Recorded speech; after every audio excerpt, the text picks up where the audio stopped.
जोहार, नमस्कार।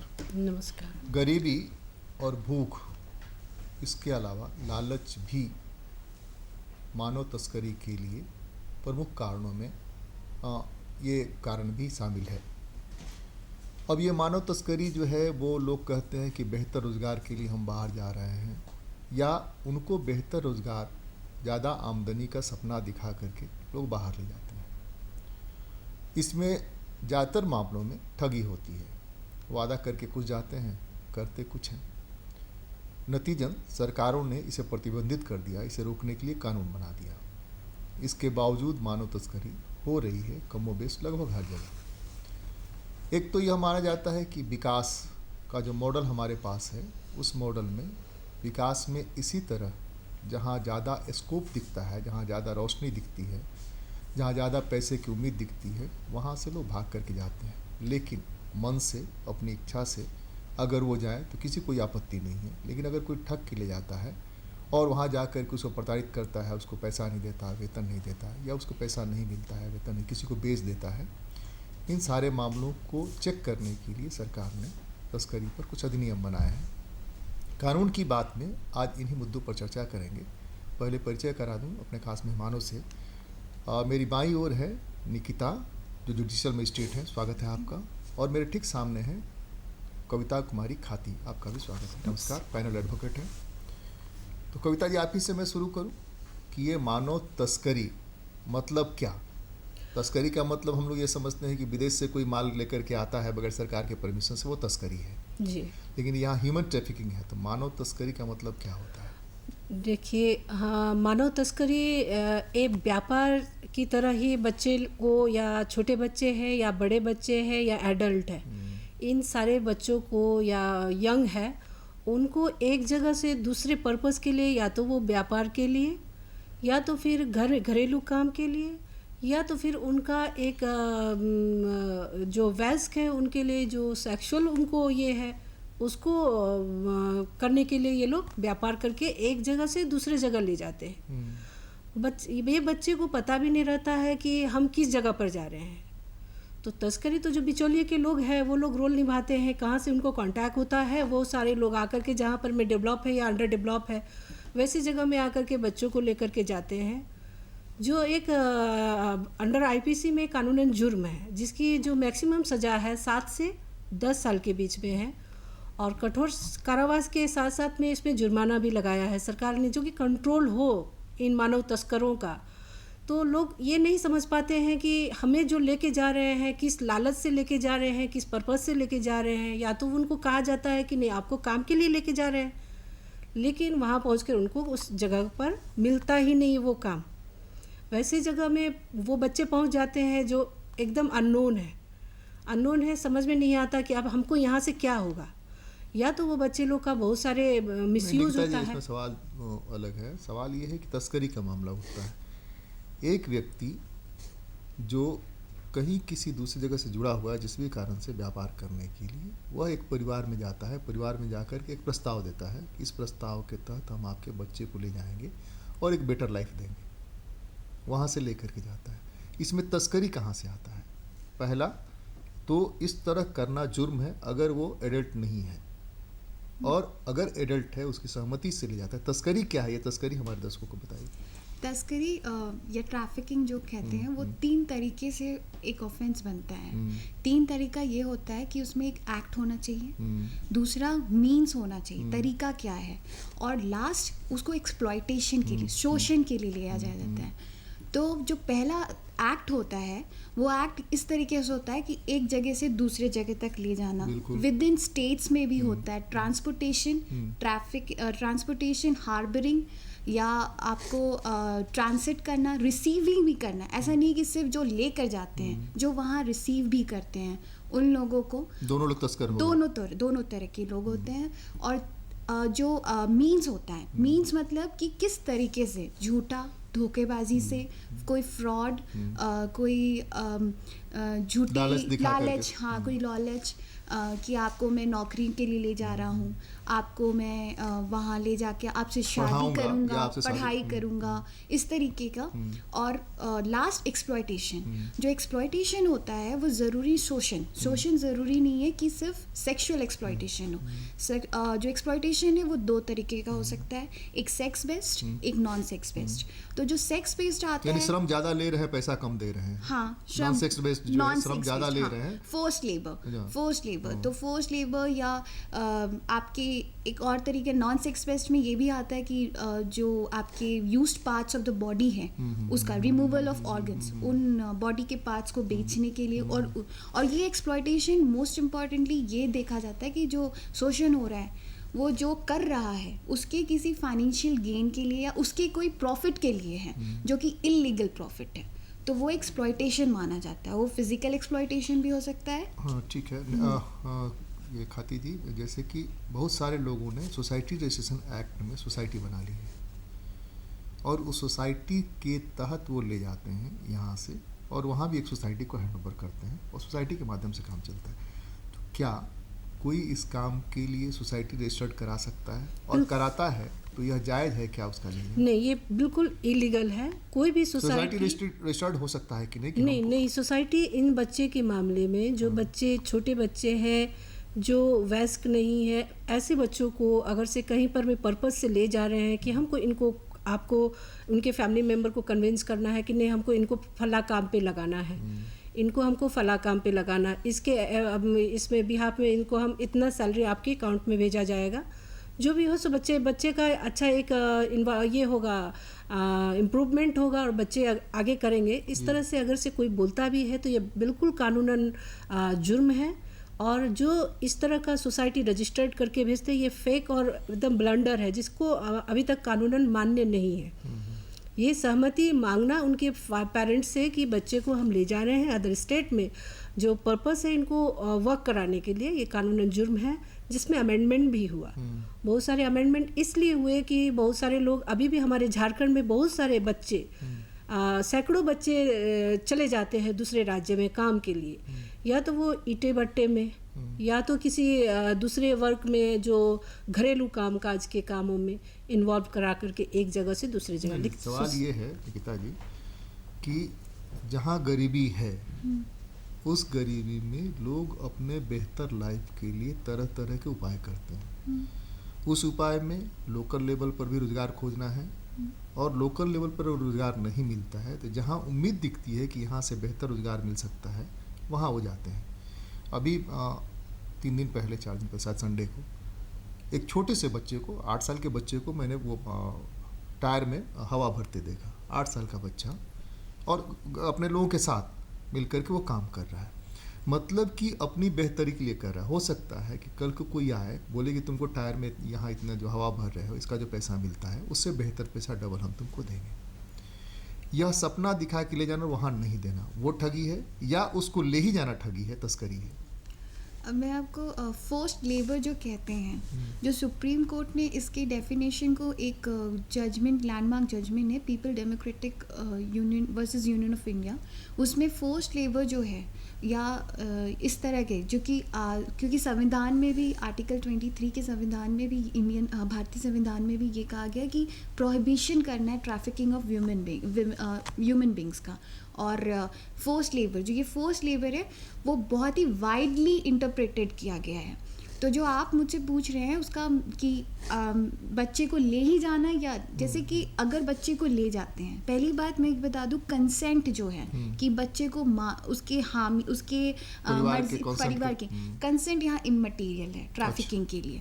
कंसेंट ना भी हो लेकिन अगर किसी को ले जा रहे हैं और उसका शोषण किया जा रहा है तो शोषण बहुत इंपॉर्टेंट चीज़ है। तो शोषण तो बाद में आता है, पहले तो ले जाना आता है कि हम उसको सपना दिखा के ले जाते हैं कि हम वहाँ पर इससे बेहतर एम्प्लॉयमेंट दिलाएंगे या इसके पोषण की बेहतर व्यवस्था करें। वो गलत है या वही गलत है? एक बात यहाँ मैं बताऊं, अगर जैसे फॉर एग्जांपल आपने कहा कि एक बच्चे को अगर से हवा भरते हुए आपने देखा और उनका इंटेंशन था कि मैं इसके बिहाफ में आपको थोड़ा सा अच्छा पैसा देकर के दूसरे जगह पर मैं सेट करता हूँ, तो इस पर्पस को वहाँ पर मैं बोलना ही गलत है, क्योंकि चाइल्ड लेबर कानूनन जुर्म है।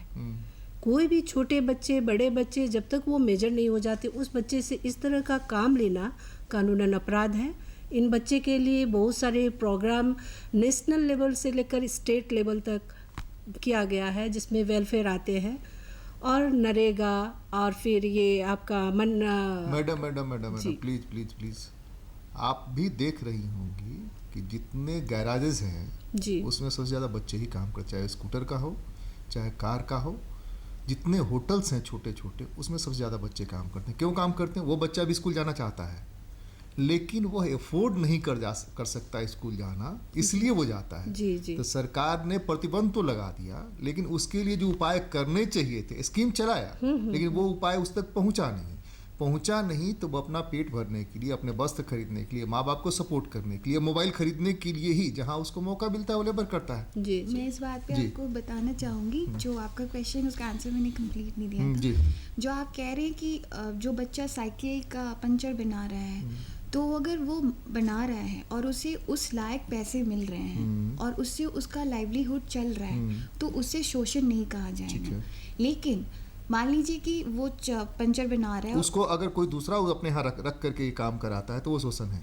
उसे रख कर और उसे जो पैसे उसे मिलने चाहिए वो पैसा ना मिलकर, वो तो बात की बात है। हाँ। पहले तो ये है कि उसका रखना जुर्म है कि नहीं है, पहला यहाँ शुरू होता है। बच्चे उसका रखना, तो ये तस्करी से नहीं जुड़ता है। तस्करी तो तब है जब उसको ट्रांसपोर्ट करते जी, हैं, एक तस्करी, जगह से दूसरी जगह ले जाते हाँ, और हैं। उसके एक्सप्लॉयटेशन के लिए हाँ, होता है। हाँ। लेकिन जैसे हर एक्ट्स में मेजर ये बच्चों के जो एम्प्लॉयमेंट की बात है, जो एम्प्लॉयमेंट ऑफ वर्कमेंस एक्ट भी है, और या माइंस एक्ट, फैक्ट्रीज एक्ट, या 24 आर्टिकल जो है वो बोलता है हैजार्डस एम्प्लॉयमेंट। तो यहाँ एक कैटेगरी है, जो बच्चे 14 साल से नीचे के बच्चे हैं, अगर उनका इस तरीके से आप करते हो तो इन सारे ऑफेंस में आप फॉल करते हो। वो अगर किसी बच्चे को, हाँ ये बात सही है कि बच्चों को ले जाया जाता है और बच्चे करते भी हैं, क्योंकि उनका नहीं चलता है तो जूते पॉलिश करते हैं। रेलवे स्टेशंस में बहुत लोग भीख भी मांगते हैं क्योंकि उनको वो जीने का तरीका होता है। लेकिन हर किसी को हम ये नहीं कह सकते कि ये जुर्म कर रहा है। हो सकता है कि उसके वजह से ही वो उसका खाना पीना चल रहा है तो उसे जुर्म नहीं माना जाएगा। लेकिन अगर उसका किसी तरीके से शोषण होता है, और वो शोषण फिजिकल हो सकता है, कुछ भी होता है, तो उसे ऑफेंस माना जाएगा। नहीं, एक तो ऑफेंस ये हो गया कि आप उसको ले जा रहे हैं, ट्रांसपोर्ट करें तो ये तस्करी हुई। चाइल्ड लेबर एक्ट तो बाद में आता है, चाइल्ड लेबर एक्ट वो बाद में आता है। पहला ये है कि आप उसका कंसेंट का कोई मायने मतलब नहीं है, जब तक वो जी। किशोर है तब तक उसके कंसेंट का कोई मायने मतलब। लेकिन माँ बाप के कंसेंट का कोई मायने मतलब है कि नहीं? माँ बाप अगर कंसेंट देते हैं कि आप इसको ले जाइए, उसका कोई मायने मतलब है कि नहीं? नहीं, अगर से वो फोर्सिबली अपने माँ बाप, जो भी माँ बाप उनको बच्चे को भेजते हैं, या तो उनका इंटरेस्ट नहीं है, बच्चे का इंटरेस्ट तो नहीं रहता है, कभी भी नहीं रहता है, लेकिन माँ बाप अगर उनको फोर्सिबली भेजा जाता है तो इसमें दो उनका चीज़ इंटरेस्ट। इसमें ये एक देख लीजिए, झारखंड की जो परिस्थिति है, आमतौर पर जो इलाके हैं, हम झारखंड के कंसेप्ट में बात करें, हमारे जी व्यूअर्स जी वही के जी हैं, उसमें आमतौर एक फसली इलाका है, एक फसल के बाद उनके पास करने के लिए कुछ नहीं रहता। अगर आपको अभी मौका मिले तो झारखंड घूम आइए, चाहे वो संथाल परगना का इलाका हो या पलामू का इलाका हो, जी चाहे वो चतरा हजारीबाग का इलाका हो, उनके पास करने के लिए कुछ नहीं है। लेकिन पेट तो नहीं मानेगा, क्योंकि फसल नहीं है, काम नहीं हो रहा है, इसलिए हम खाना नहीं खाएंगे, उसको खाना तो चाहिए, बाकी सारी ज़रूरतें उसको भी पूरी करना है। तो उस पूरी करने के लिए जो वहाँ पर रोजगार आपकी बात को मैं यही रोकती हूँ, क्योंकि सरकार अब मनरेगा के थ्रू और नरेगा के थ्रू ऐसे 30 दिन उनको काम देती है सरकार, जिसमें रोजगार है, बच्चे की व्यवस्था के लिए खान पान है, बच्चे को स्कूल भेजने के लिए सुविधा है, और लीगल लिटरेसी प्रोग्राम, जो भी विलेजर बच्चे उसका लिमिट है ना। गोद में अगर बच्चा है तो उसके लिए आप मनरेगा पढ़िए ना, गोद में अगर बच्चा है तो उसके रख रखाव की व्यवस्था है। लेकिन बड़ा बच्चा जाए तो खाने की व्यवस्था नहीं है। 5 ईयर से ऊपर जाएगा या 6 ईयर से ऊपर जाएगा तो उसे खाने पीने की व्यवस्था नहीं है। तब कहिएगा तब उसके लिए स्कूल है, वहाँ मिड डे मील है, तब आपके पास ये गुंजाइश हुई है जवाब देने का कि उसके लिए मिड डे मील है और स्कूल है। लेकिन मिड डे मील स्कूल से बाकी चीज़ें नहीं चलती हैं। और साल में 100 दिन रोजगार जो झारखंड में जब से मनरेगा चल रहा है तब से एक आदमी नहीं है जिसको कि झारखंड में 100 दिन रोजगार मिले, सिंगल आदमी। मैं ऑन रिकॉर्ड कह रहा हूँ, ऑफ द रिकॉर्ड नहीं कह रहा हूँ। आप नेट पर जा करके खोज लीजिए, एक आदमी को भी अगर 100 दिन रोजगार मिला हो तो एक आदमी को 365 में 100 दिन रोजगार दीजिएगा, बाकी के 265 दिन भूखे पेट बांध के तो नहीं सोएगा। वह है, उसका परिवार है। मैंने सोशल जो प्रॉब्लम्स है उसको साथ साथ अगर सॉर्ट आउट नहीं करते हैं, दोनों मिला करके चलते हैं, कोई बच्चा काम नहीं करना चाहता हो, खेलना चाहता है, स्कूल जाना चाहता है, बिल्कुल बिल्कुल, लेकिन जब ऐसी मजबूरी, माँ बाप भी नहीं चाहते हैं, कोई माँ बाप नहीं चाहता है, जो बच्चियाँ जाती हैं मैक्सिमम वो हाई स्कूल ड्रॉप करके बच्चियाँ जाती हैं काम करने के लिए, शौक से नहीं जाती हैं, दिल्ली घूमने नहीं जाती हैं, मुंबई घूमने नहीं जाती हैं, वो जाती हैं कि वहाँ से कुछ कमा के ले आएंगे तो अपने शादी के लिए भी व्यवस्था करेंगे, पैसा जुगाड़ करेंगे और माँ बाप को सपोर्ट करेंगे, खेत लिखाएंगे या गाय खरीद देंगे, और ये होता भी है।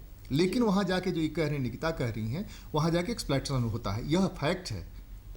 लेकिन अगर वही व्यवस्था यहाँ हो जाए उसके घर के पास में, तो कोई क्यों जाएगा? हमारा आपका बच्चा तो नहीं जाता है।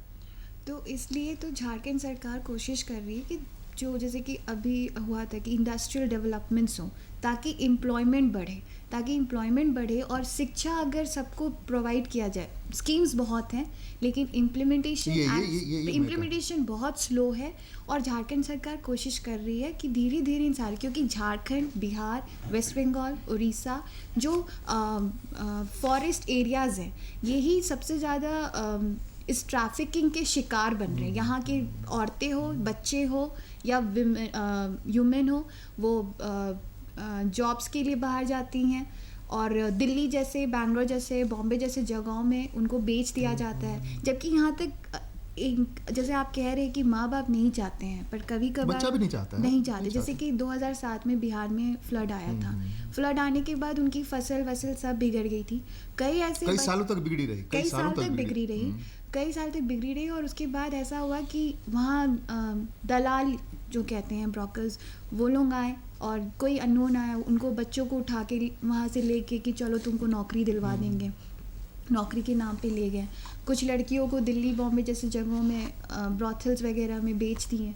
कुछ बच्चों को वहाँ हरियाणा वगैरह में पॉलिश वॉलिश के लिए रख लिए काम वाम में, और बहुत कम पैसों में अपने घरों के काम में करवाते हैं।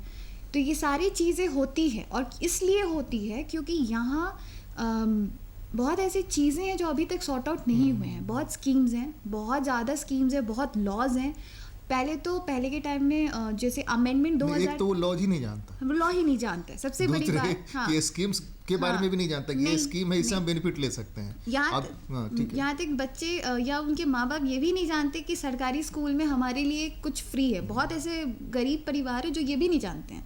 तो एजुकेशन, अपने राइट्स एंड ड्यूटीज़ क्या है, उनको बहुत करना ज़रूरी है। और इसीलिए आपका भी एक प्रोग्राम है जिसके थ्रू मतलब इन लोगों को पता चले कि उनके हक में क्या है, उनको क्या करना चाहिए। अगर कोई आता है इस तरीके से, कोई बोलता है, तो क्या क्या तरीके अपनाने चाहिए ताकि वो उसके शिकार ना बने। अब इस पर हम बात करते हैं कि अगर कोई आता है, आकर के ऑफर देता है जी, तो जो हमारे दर्शक हैं, देख रहे हैं, वो क्या समझें? उसके ऑफर को सबसे पहले नकार दें और उसके बारे में पुलिस को सूचना दें, प्रशासन को सूचना दें। बिल्कुल दे।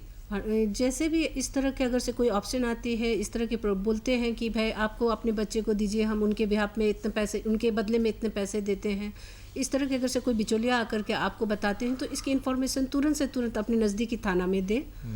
उसके अलावे अगर बच्चे चले गए हैं, वो ट्रेसलेस है, वो कहीं मिल नहीं रहे हैं बच्चे के लिए, तो इसकी इन्फॉर्मेशन सूचना के साथ साथ उसका एक आवेदन पत्र बना करके CWC के पास जाए।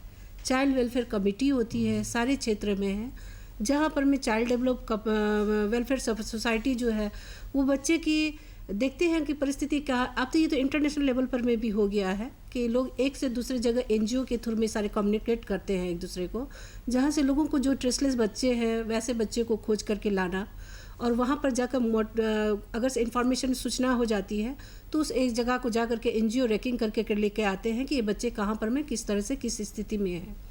अगर वहाँ से निकाल लेते हैं बच्चे को तो उसके पूरी सारे जो है सो मेडिकल रिपोर्ट बना करके CWC को दिया जाता है। उसमें कॉम्पनसेशन भी है। अगर ऐसे बच्चे वहाँ अटैक हो करके किसी भी या सेक्सुअल असॉल्ट है, पर्पस नहीं रहता है, बट वहाँ से जाने के बाद उस बिचौलिए के पास कुछ ऐसा नहीं इंटरेस्ट बचता है मोटिवली, यहाँ तो बोल करके लेकर बच्चे को काम देंगे, उसके बदले में हम इनको पैसा देंगे। ये तो उनके साथ से कंफर्म भी नहीं करते हैं कि अपने फैमिली मेम्बर अगर हम इनको लेके जा रहे हैं तो ये तो फाइनलाइज नहीं करते हैं कि बच्चे को किस काम के लिए, किस पर्पज़ के लिए लेके जा रहे हैं। वहाँ जाने के बाद में ये लोग फाइनलाइज करते हैं कि हमको इस काम के लिए वहाँ जाना है, और ये सारी जो तस्करी है वो तस्करी करते करते किसी दूसरे का रूप ले लेता है, जिसमें से सेक्सुअल असल्ट भी छोटे छोटे बच्चों के साथ होता है। तो वैसे बच्चों के लिए निकाल पाना बड़ी मुश्किल होती है, क्योंकि हाई प्रोफाइल गेम हो जाता है जिसमें बच्चे को कम्युनिकेट यहाँ से वहाँ, वहाँ से यहाँ करते करते ये करते हैं। अभी एक केस भी आया जिसमें हमारा एक ST 385 2013 जो मिस रंजना अस्थाना जी के कोर्ट में पेंडिंग है, इसके बाबत हुआ अपनी ही चाची के द्वारा उस बच्ची को लेकर के मेला घुमाने के लिए लेकर के गए। मेला घुमाने के लेकर के गए, जब वो बच्चा वहाँ से चले गए तो देखा कि भाई हमको चकाचौंध का दुनिया ज़्यादा अच्छा लगता है, सब सारे बच्चों को लगता है, तो वह बच्चे वहाँ चले गए। बाद में वो बच्चे वहाँ से होते हुए अपने मौसी के साथ दिल्ली चली गई। दिल्ली जाने का पर्पज़ था कि वहाँ पर मैं उनको काम देना था, और काम दे करके वो अपने जो दिल्ली के एरिया न्यू कॉलोनी करके एक एरिया है जहाँ पर उस बच्चे को रखा गया। रखने के बाद में वहाँ फिर थर्ड पार्टी, क्योंकि मौसी ने दिया काम करने के लिए, यहाँ थर्ड पार्टी आकर को उस बच्चे को लेकर हरियाणा में सेल कर दिए, जिसमें मोटिवेट अब उसको कानूनन रूप देने के लिए उस आदमी ने उसको बाकायदा शादी किया। जो बच्ची 16 साल की है उसके साथ वो 45 साल का आदमी शादी कर लिया। ये जो गैरकानूनी है, ये बच्चे वहाँ जा कर के अब एक शादी किया, उसके बाद फिर दूसरे आकर के 6 महीने के बाद फिर दूसरे आदमी आकर के उससे शादी करते, तो इस तरह से उसमें एक असल्ट होता है जो सेक्सुअल असल्ट कहा जाता है। बाद में ये जो NGO के थ्रू वो कम्युनिकेट हुआ कि इस मामला का क्या ये था और ये बच्चे कहाँ से गए, वो अरेस्ट भी होकर के आए, तो वो अपनी जो मौसी के साथ में गई थी, मौसी ने तो कहा कि हमने तो काम करने के लिए दिया था। अब यहाँ से ये कहाँ से ये हुआ, इन लोग का नेटवर्किंग चला, और नेटवर्किंग के बाबत ये वो उसको अभी सज़ा हो गई जिसमें उनको 8 साल की पनिशमेंट सुनाया गया उनकी मौसी को। सवाल ये है कि गांव में जो लड़कियां जाती हैं, लड़के जाते हैं, वहाँ से लौट करके आते हैं, उनकी जो समृद्धि दिखती है उनके ऊपर, वस्त्र में, फैशन में, जो कुछ में, वो आते हैं तो अपना गाय खरीद दिए, माता पिता के लिए कुछ ले करके आए, तो दूसरे माता पिता को भी उसके बच्ची को लगता है कि हाँ हमको इसके साथ जाना चाहिए, बीच में कोई नहीं आ रहा है, कोई तस्कर नहीं आ रहा है जो कह रहा है कि चलो। वही लड़की जो उस गांव की है, उसकी रिश्तेदार लग सकती है, उसकी पटदार लग सकती है, कुछ भी हो सकता है, वो उसके साथ निकल जाती है। वो उसके लिए रोज़गार की तलाश वहाँ जाके करती है। हो सकता है कि उसे कोई नेटवर्क हो, नहीं भी हो, वो जाकर के उसके लिए रोज़गार की तलाश करती है। इसलिए कि गांव का आदमी जब तक उसमें नहीं पड़ता है तब तक किसी का जाना मुश्किल है। बिना भरोसे के कोई अपने बच्चे को भेजता नहीं है। वैसी स्थिति में रिस्पॉन्सिबल कौन होगा? वह गाँव की लड़की जिसके साथ वो गई, जिसने कहा भी नहीं चलने के लिए, उसको देख कर इसने कहा चलने के लिए, रिस्पॉन्सिबल कौन तस्कर कहलाएगा इसमें तस्कर कौन कहलाएगा कि जो लेकर जा रहे हैं, जो इसमें कोई तो बीच में होगा जो इसको बेचा होगा या खरीदा होगा या उसे फुसलाया होगा। कि अगर जैसे आप कह रहे कि मैं कह रहा हूँ फुसलाया नहीं, उसको देख करके उसने वो मिल जाएगी, देख करके वो गई उसके साथ, खुद गई, अपनी मर्जी से गई उसके साथ, और उसके साथ गई ये सोचकर कि मुझे वहाँ काम मिलेगा। तो कोई बात नहीं, आप जाते हैं और कहीं काम करते हैं, ऐसी बात नहीं कि कहीं जाकर काम करना अपनी मर्जी से कोई गलत बात है, कोई अपराध है, लेकिन उस काम करते टाइम अगर उसका उस तरीके से शोषण हो रहा है तो वो गलत तरीका है।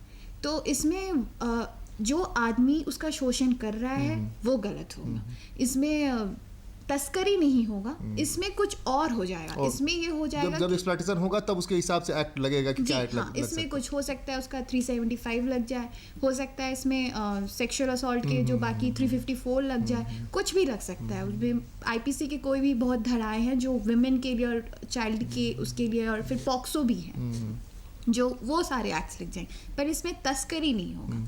अब हम लोग कंक्लूड करने की ओर बढ़ रहे हैं। एक अंतिम सवाल वो ये कि आप ये बताइए कि अगर इस तरह के मामले होते हैं तो झारखंड सरकार उनको रिहेबिलिटेट करने के लिए क्या करती है? देखिए, इसके लिए बहुत सारे रिहेबिलाइजेशन है। जो बच्चे इस तरह के हैं वो वहाँ पर जाकर के बच्चे को फिर से सेट करने के लिए गवर्नमेंट बहुत सारी पॉलिसी और बहुत सारी स्कीम लेकर के आए हैं, जिसमें बच्चे की सुविधा के अनुसार उनको रखा जाए। अगर बच्चे मेजर हो गए हैं तो वहाँ से तो वो खैर निकलने के बाद जिम्मेदार बनते हैं, जिसका जो स्टेज होता है उसके एक्विवेलेंट गवर्नमेंट करती है। लेकिन यहाँ पर में जैसे आपने बोला, तो जो बच्चे इस तरह के प्रॉब्लम में फंसे हुए हैं वैसे बच्चों के लिए सरकार बहुत सारी स्कीम चलाई हैं। पहले तो अगर से इस तरह के लोगों को जो भी फैमिली मेम्बर्स को आकर के ऐसे कांटेक्ट करते हैं तो ये कानूनन जुर्म है, बच्चे ना जाए। मैं तो इसमें उज्वारा एक स्कीम है और स्वैध्य गृह एक स्कीम है, ये स्कीम जो कह रही है। और अभी एक नया लॉन्च हुआ है, क्योंकि आजकल के बच्चे हो या कोई भी औरत हो मोबाइल का बहुत यूज़ करते हैं, तो मोबाइल एक ऐसी सुविधा है जिससे आप तुरंत किसी को बता सकते हैं। एक पैनिक अटैक बटन मोबाइल में लॉन्च हुआ है, तो वो अगर आप बटन दबा देंगे तो ऑटोमेटिक 3 जगह आपका कॉन्टैक्ट हो जाएगा। मेरा समय खत्म हो गया, सॉरी। अगर आपको लगता है कि आपका बच्चा कहीं गया हुआ है और कोई ठग करके ले गया, कोई तस्करी करके ले गया, या मेट्रो में कहीं भी आपको कोई ले गया और आप फंसे हुए हैं, वैसी स्थिति में आपको लगता है कि पुलिस में जाने में भय लगता है, किसी एनजीओ के पास जाएं या आप डीएलएसए में चले जाएं। हर ज़िले में डिस्ट्रिक्ट लीगल सर्विस अथॉरिटी है, वहाँ जाएं, वहाँ लोग मदद करेंगे, वहाँ से उबारेंगे, वहाँ से निकालेंगे, और फिर सरकार की जो स्कीम्स हैं उस स्कीम में जहाँ आप फिट होते हैं उसके हिसाब से आपको मुआवजा और उसकी सुविधाएँ दी जाएगी। आज तो कानून की बात में बस इतना ही। बहुत बहुत धन्यवाद। नमस्कार। जोहार।